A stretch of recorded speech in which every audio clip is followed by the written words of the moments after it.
here today to do exactly what made America great. To stand up and speak your mind without fear. To address subjects that no one else will address. Today we're here to talk about the acts of our government, allowing thousands and thousands of Islamic radicals into the country, thanks to the worst president we've ever had, who is saying Obama, who is pro-Islam, not an American citizen, but it's still in Indonesia. In Indonesia, on the school papers, he registered his citizenship as Indonesian and his religion as Islam.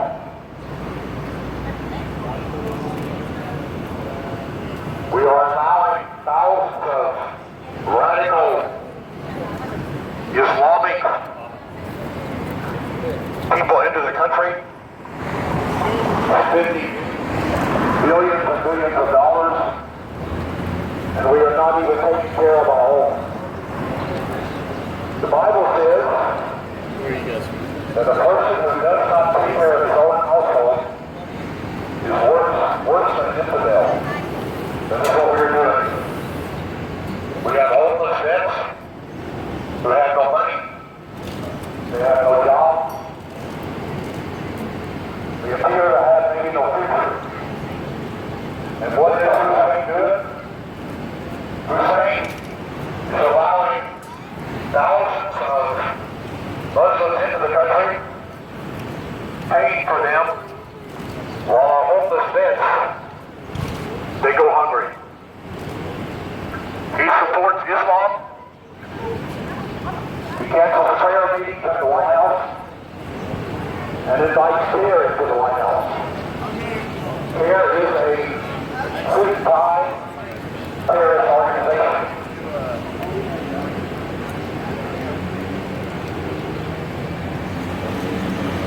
Abraham Lincoln said,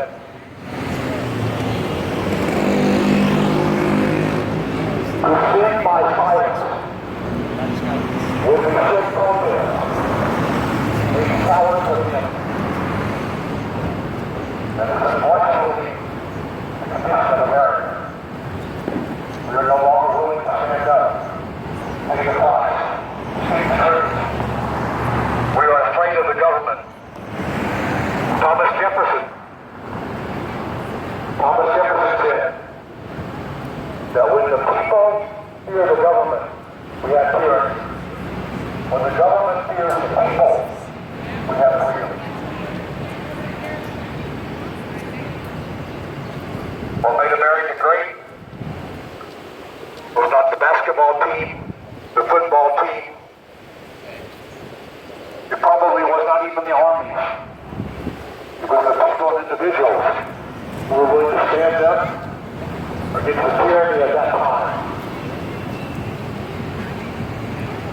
That's why we're here. To seek out a warning that we are going in the wrong direction. To seek out a warning against radical Islam, whose whole idea is not to support the Constitution. Islam is not compatible with Western society. Western society is based upon three elements: freedom of speech, freedom of religion, and freedom of the press. Islam is against all three of those. In Islamic countries, there's no freedom of religion. You're either Muslim or dead. Or you're not Muslim and you pay a tax. Or you're not Muslim and you're tolerated. Or you're not Muslim and your house is burned down. There's no freedom of speech. You're not against the law. Speak out against the Quran. Mohammed. Or you're the freedom. There's no freedom of the press. It's not press. It's murder. Those are the three things that make our society free and great. Those are the three things that Islam is the end. Freedom of speech, freedom of the press, and freedom of religion. Islam is the epitome of evil, of oppression. In Islamic countries, women cannot get a driver's license, cannot receive an education, cannot go to a restaurant alone to eat.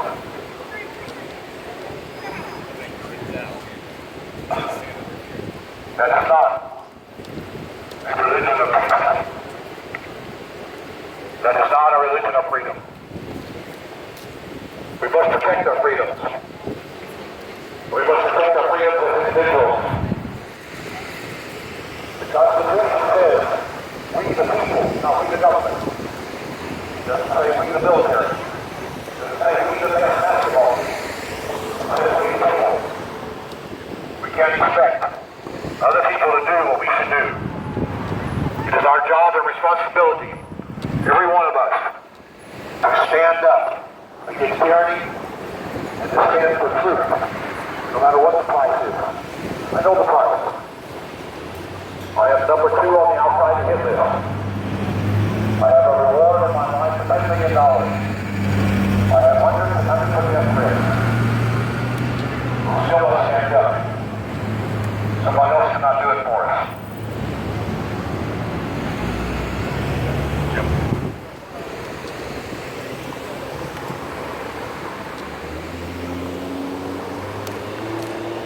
My friends overseas, please do one thing. Think about what we say. So don't already decide it's wrong. Don't already decide it's right. Do some research on your own. You know one Islamic country that exercises freedom of speech, freedom of religion, or freedom of the press. Do you think it's right to have thousands and thousands of refugees in our country when we cannot even feed our own people?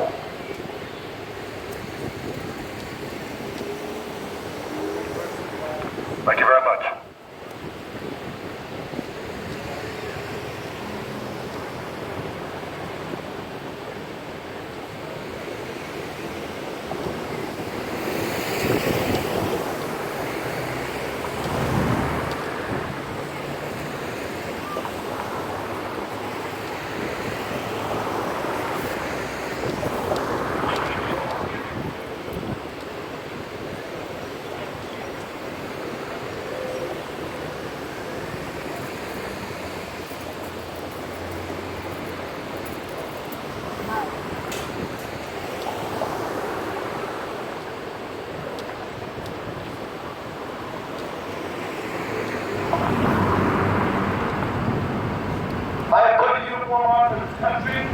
Many men and women in our law enforcement have also served in the armed forces. I was a police officer. As Terry stated, we have an epidemic in this country. The epidemic is called hungry Americans. The epidemic is called homeless Americans. Right here in this city, which I'm not from Atlanta, I'm in Georgia. I drive around today, and it breaks my heart to see the homeless people in the streets of Atlanta. We need to take the people off the streets of this city and every city in the nation and house them and feed them before we feed and house refugees from another land. Especially the men and women that have put a uniform on for this country. This administration, the Obama administration, and yes, even the Bush administration have failed to do the right thing. They say they can't come up with the money to house and feed 60,000 plus homeless veterans. But yet, they can come up with hundreds of millions of dollars to house and feed refugees.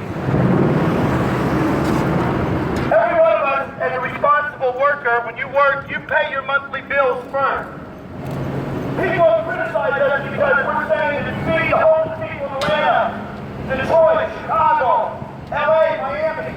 Feed the homeless and hungry Americans first. That makes me a hater? Well, that makes me a hater of bigots, and so be it. We need to feed the homeless and hungry of all colors in America, and not the foreigners across the land. That's not hate. Do you feed your child first, or do you feed your neighbor's child? And if you only have enough money to feed a couple people, are you willing to let your children go hungry, parents? For those of you that are parents, will you let your children go hungry so that your neighbors can have a meal? Any responsible father and mother would make sure that their children are fed first. America is not doing that with our vets. America is not doing that with the hungry and homeless in America. It is not hate. Let's put America first. I'm going to get this sign over here.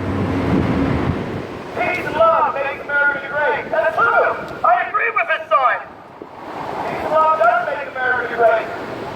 But why don't we extend a hand of love to our veterans instead of crapping on them as they freeze to death under bridges in the winter and fight heat exhaustion in the summer and don't know where the next meal's going to come from. We're having to worry about this crap down.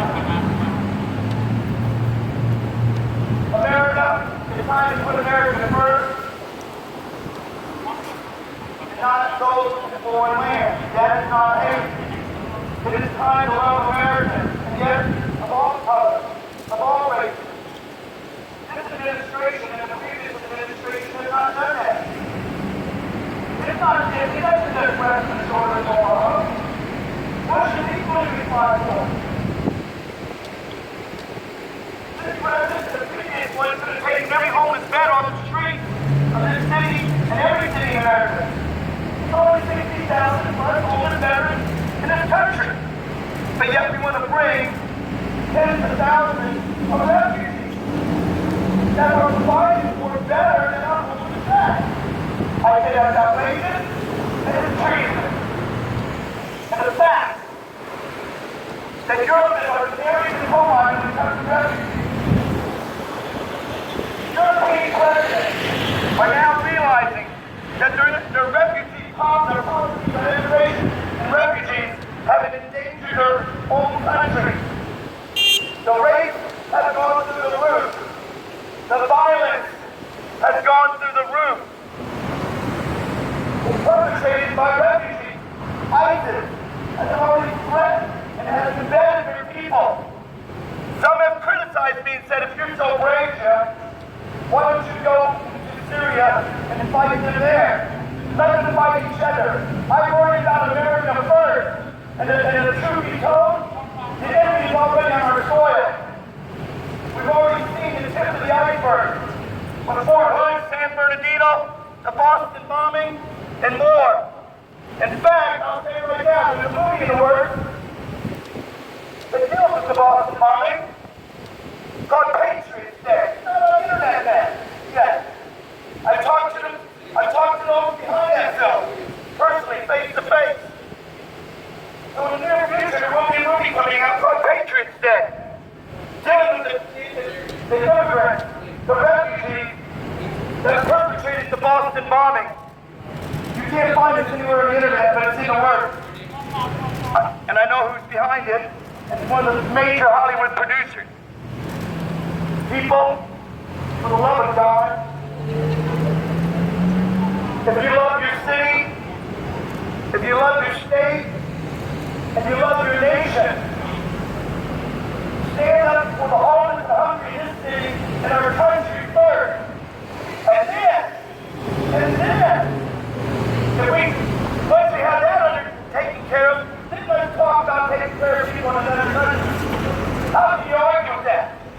So you're willing to see the guys down the street, around the corner, the homeless, but you're going to bring somebody thousands of miles to come to the hotel and get a meal. Well, the man down the street, earlier today, I gave the money to him when he was hungry. Well, I should ask you to feed the homeless person, or something to do that. Then let me feed refugees. Why can't they feed our homeless Americans?